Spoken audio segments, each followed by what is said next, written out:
Yes, we are to continue from where we left in last video, the Barber State Union by Mulk Raj Anand, a very popular story. We would continue from page number 67. We left in last video at the end of page number 66. Page number 66 के अंत में हमने छोड़ा था last video. अब हम page number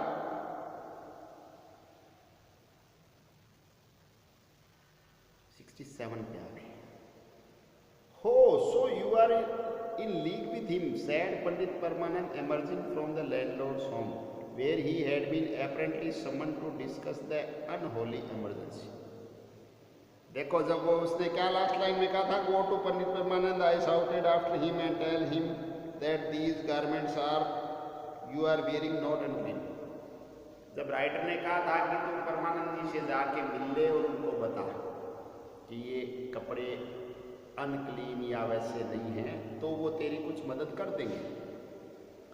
तो ये तो वहीं बैठा था, कौन, ये पंडित परमानंद भी। तो इसने सुन लिया कि चंदू ने क्या कहा। चंदू ने नहीं, राइटर ने क्या कहा। तो मुल्क राज आनंद ने क्या कहा, बाहर आके क्या करा, अच्छा तो तू भी इससे मिला हुआ है, you are in league with him. League with him का मतलब क्या होता है बेटा, कि तुम्हारा एक ग्रुप है, तुमने आपस में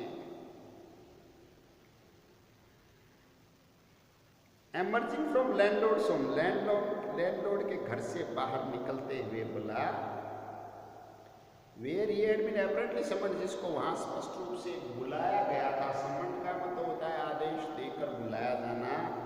to discuss the unholy emergency, ये जो अपवित्र आपातकाल जैसी स्थिति हो गई थी, इसको डिस्कस करने के लिए वहां पर उनको बुलाया गया।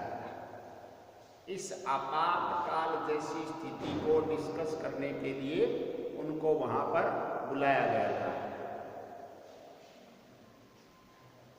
Apparently someone to discuss the unholy emergency. You boys have been spoiled by the school education which you have got. ये पंडित जी का अपना दृष्टिकोण सुनिए। पंडित जी का क्या दृष्टिकोण है कि तुम जो स्कूल के लड़के हो ना आजकल, जो तुमको शिक्षा मिली है, उस शिक्षा के कारण बर्बाद हो गए हो, उस शिक्षा के कारण खराब हो गए हो तुम लोग। Spoiled by the school education you have got. Spoiled का मतलब बर्बाद होना, नष्ट होना, कि तुम उस स्कूल वाली शिक्षा के कारण बर्बाद हो गए हो, नष्ट हो गए हो, भ्रष्ट हो गए हो। It may be all right for you to wear those things because you are going to be a learned man, but what right has that low-caste boy to such apparel? ये सुनिए उनका मत, उनका दृष्टिकोण। अब बेटा, समाज में तरह तरह के लोग और तरह तरह के विचार, मैंने आपको बताया भी था कि थोड़े थोड़े सारे समझदार हो तो चल जाती है दुनियादारी। अब कोई ज्यादा समझदार हो तो फिर चलता नहीं सिस्टम। अब ये ज्यादा समझदार लोगों का है, क्या कह रहा है पता है, it may be all right for you to wear those things. तुम लोगों के लिए, किनके लिए, you are going to be a learned man, कि तुम तो एक विद्वान व्यक्ति बनने वाले हो। तो तुम तो मान लो ये कोट पैंट और ऐसे ये पहनो ना, तो तुम्हारे लिए तो जायज है, कोई दिक्कत वाली बात नहीं। किसके लिए कह रहा है, राइटर के लिए, कि आप लोगों के लिए तो ये सही है। But what right has that low caste boy to such apple, पर इस नीची जाति के लड़के का इस प्रकार के परिधान, अप्रैल बोलते हैं बेटा परिधान, ड्रेस, इस प्रकार की ड्रेस पर इस नीची जाति के लड़के का क्या हक है, इसका क्या हक बनता है कि ऐसे कोट और पैंट और जूते और ये लगाए अपनी तरफ से डॉक्टर साहब बन के दिए, इसका क्या हक है? इसका कोई हक नहीं। तुम तो भाई विद्वान बन रहे हो तो चलो विद्वान लोग, मतलब ये इसके स्तर के अनुकूल नहीं है तो कपड़े भी देखो बाध्यकारी रूप से उसके सामाजिक स्तर के अनुसार ही पहनने को विवश किया जाता है कि नहीं हम जो कहें वही करना पड़ेगा।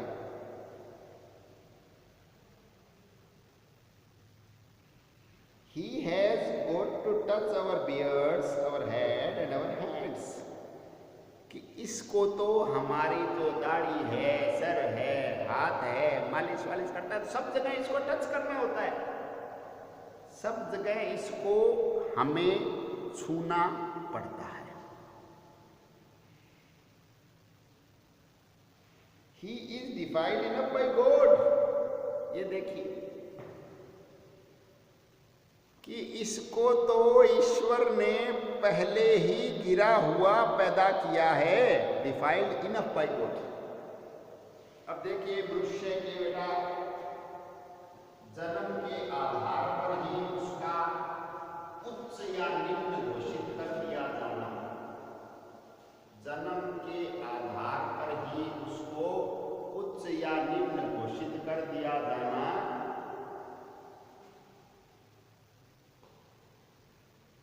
किस प्रकार का न्याय है? कैसा न्याय है कि किसी व्यक्ति को हम उसके जन्म के आधार पर ही या तो उच्च जाति का घोषित कर दें या निम्न जाति का घोषित कर दें? ऐसा हम कैसे कर सकते हैं?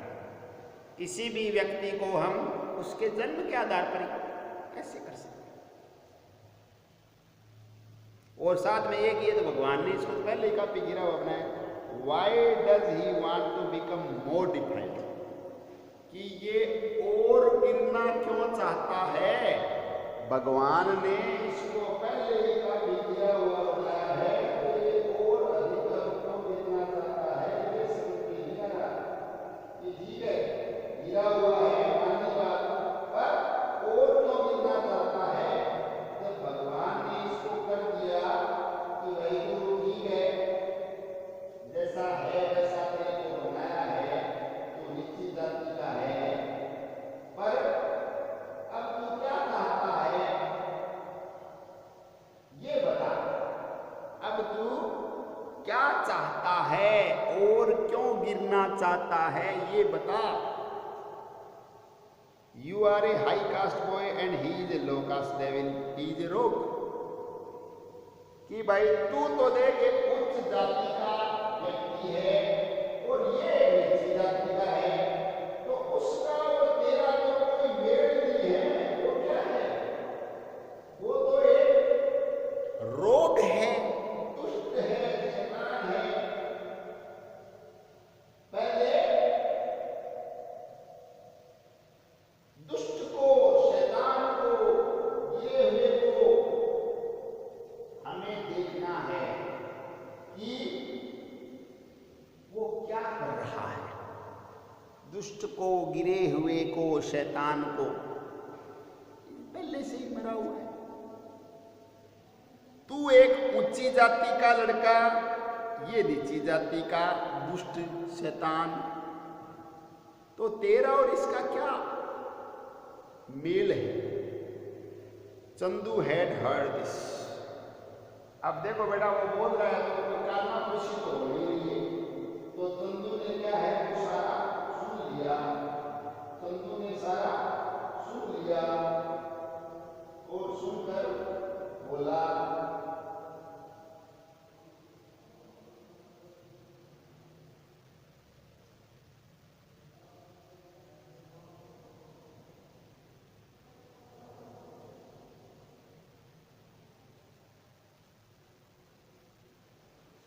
ये कर देंगे, कोई दिक्कत नहीं है, कर देंगे।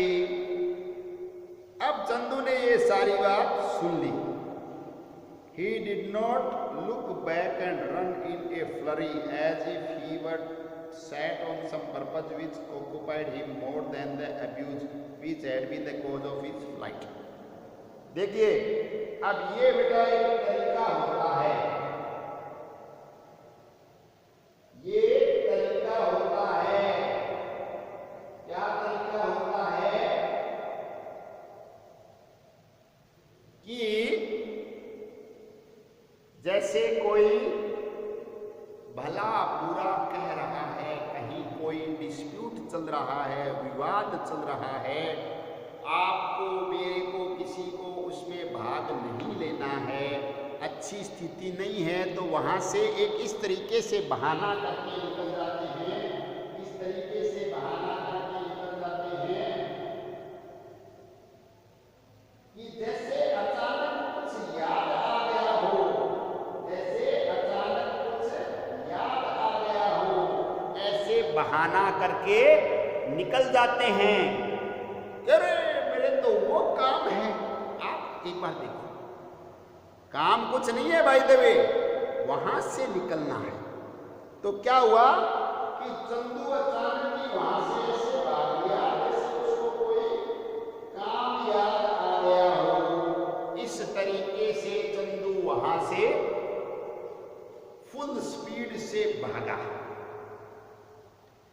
इन रैन इन फ्लरी का मतलब बहुत तेज गति से दौड़ा, जैसे उसको कोई कार्य है, सेट ऑन पर्पस का मतलब बहुत जरूरी काम है, वो उसको यहाँ जो गालियां वालियां चल रही है उससे ज्यादा इंपॉर्टेंट है, इसको कह के पीछा छुड़ा के निकल जाते हैं। जैसे आजकल लोग कल कल देखते हैं, वो कल कभी आता नहीं, उसका मतलब आप समझ जाइए क्या कि अभी वो व्यक्ति आपसे बात करने के लिए उत्सुक नहीं है। Which had been the cause of his flight, वो जो गालियां वालियां थी वो ही उसके भागने का कारण थी निश्चित रूप से, पर अभी फिलहाल वो उनसे मिलने में उत्सुक नहीं था। My mother called to me and said it was time for me to eat and go to school. अब देखो ये घटनाएं बेटा सारी सुबह सुबह की है। तो मेरी माता जी ने मेरे को क्या कहा, मेरी माता जी ने मेरे को क्या कहा कि भाई अब ये खाने पीने का टाइम हो गया है, अपना खाना पीना करो और स्कूल को रवाना हो, अपना खाना पीना करो और स्कूल के लिए रवाना हो जाओ, और आई शुड बी लेट। अगर टाइम से खा पी के रवाना नहीं होगा तो भाई लेट हो जाएगा, तो लेट करना ठीक नहीं है, टाइम से खाओ रवाना हो जाओ। And she could not resist the temptation to lecture me again about my associating with the barber. Could not resist the temptation to lecture me. Language का करामात देखिए कि अब माँ को भी मौका मिल गया, माँ को भी मौका मिल गया था, तो वो भी अपने लालच का संवरण नहीं कर पाई। इसका मतलब है, मतलब अपने आप को रोक नहीं पाई। किस बात से नहीं रोक पाई? मेरे को एक लेक्चर की डोज देने से नहीं रोक पाई। किस बारे में? मेरा उस नीची जाति के लड़के के साथ जो उठना बैठना है उस बारे में, कि तू नीची जाति के लड़कों के साथ क्यों उठता बैठता है। सुबह से वही चल रहा था सारा, पर अब माँ को भी मौका मिल गया तो माँ ने भी देखा इसको थोड़ी बहुत तो गोली दे ही देते हैं, थोड़ा तो इसको बताई।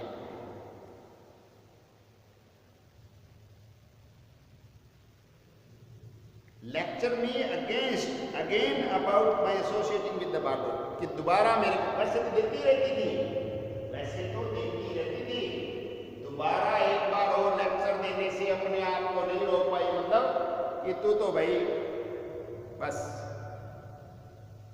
उसके साथ मत रहा।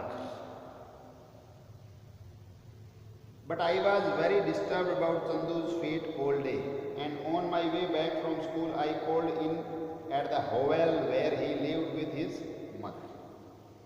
देखिए बेटा, किशोरावस्था, बचपन से किशोरावस्था की ओर बढ़ते हुए, इसको बोलेंगे पूर्व किशोरावस्था के बच्चे हैं, तो कह रहे हैं कि मैं पूरे दिन चंदू के बारे में, चंदू के भाग्य के बारे में चिंतित रहा कि बेचारे में कैसी हो रही होगी, कल तक मेरे साथ ही पढ़ता था और आज बेचारे को सारे लोग खिलाफ हो गए सिर्फ उसकी एक ड्रेस पहनने के कारण। तो ये तो कोई जायज़ बात तो नहीं है। तो उसने क्या निर्णय लिया, देखो आया ना, डिस्टर्ब रहा पूरे दिन। पहले तो उसके बारे में फिर घर से आते ही कोल्ड इन का मतलब होता है मिलने जाना। At the hovel where he lived with his mother, hovel किसको बोलते हैं, झोपड़पट्टी। उस झोपड़ी में मिलने गया जहां वो अपनी माँ के साथ रहता था। His mother was well known for a cantankerous old woman because she, a low caste woman, dared to see the upper caste people as they never dared to see themselves. बहुत ज्यादा महत्वपूर्ण सेंटेंस है, आंखें खोल देने वाला sentence है। दोबारा सुनिए। His mother was well known for a cantankerous old woman. उसकी मां की छवि कैसी थी पता है? कैंट्रस का मतलब होता है झगड़ालू, लड़ने झगड़ने वाली। लड़ने झगड़ने वाली महिला की उसकी छवि थी कि बुढ़ी पुरानी है ना, ये झगड़ालू औरत है। क्यों थी? बड़ी महत्वपूर्ण बात यह है कि उसकी झगड़ालू महिला की छवि क्यों थी लोगों की नजरों में? Because she a low caste women. सामाजिक जो व्यवस्था है उसमें वो एक निम्न जाति की महिला थी, इसमें कोई संशय नहीं था। उसमें dare to see the upper caste people, उसमें ये साहस था। सबसे बड़ी समस्या ये है, इस कारण उसको झगड़ालू महिला का तमगा दे दिया गया। क्या साहस था? उस महिला में ये साहस था कि वो अपर कास्ट ऊंची जाति के लोगों को उस एंगल से, उस नजरिए से, उस दृष्टिकोण से देखने में समर्थ थी जिसमें वे अपने आप को नहीं देख पाते थे। सीधी सी बात क्या है बेटा? Dare to see the upper caste people as they never dare to see themselves. जैसा वो स्वयं अपने आप को देखने का साहस नहीं कर पाते थे, वैसा साहस सिर्फ चंदू की मां में था। और ऐसा साहस होने के कारण ऊंची जाति के लोगों को अगर आप स्पष्ट भाषा में बोलें तो आईना दिखाने के कारण, कि वो आईना दिखा देते थे कि आप देखो ऐसे हो, आप देखिए पहले आईने में, उसके बाद किसी दूसरे पे एलिगेशन लगाइए। एक मिनट आप देखिए और फिर किसी दूसरे पर एलिगेशन लगाइए। अपने खुद को देखे बिना कभी दूसरे पर एलिगेशन न लगाएं। ऐसा उसका नजरिया था, ऐसा वो बताने में सक्षम थी। तो क्या हुआ कि लोगों ने, ऊंची जाति के लोगों ने क्या किया? आप देखो कि सामाजिक व्यवस्था हमारे देश की ऐसी है कि ऊंची जाति के लोग फिर उसको, महिला को जो भी उनके विरुद्ध होती है उसको क्या तमगा दे दिया? एक झगड़ालू में, ये लड़ाई झगड़ा करने वाली औरत है। क्योंकि हमारे विरुद्ध बोलती है तो झगड़ालू हो गई, हमारे पक्ष में बोलेगी तो अच्छी होगी। We would continue in next video. Thank you very much.